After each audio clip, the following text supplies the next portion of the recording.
تجيب نديك نشتري ترجعها بنفس السعر. تاخذين سوبر نديك على كل واحدة 30 جنيه. مضبوط؟ شو اعطيني بوسه؟ صح؟ حاول تديها خذ لا مو ماخذة كل حاجة.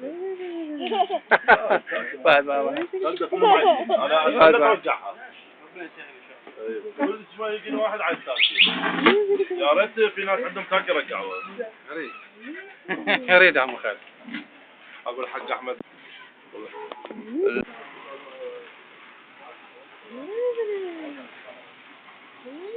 شو قولي تب قولي تب عازبي قولي عمو عازبي قولي عزو أبو بعدون كم اسم تعرف؟ يلا حكيها الأسماء. قولي دنو دنو قولي سوسو سوسو أبو سر أبو بابا ماما قولي ماما عليكم السلام طبعا. ماما عمار حسن عز السؤال. حسن عز هلا يلا أحمد قال الشغل ماكو. عمو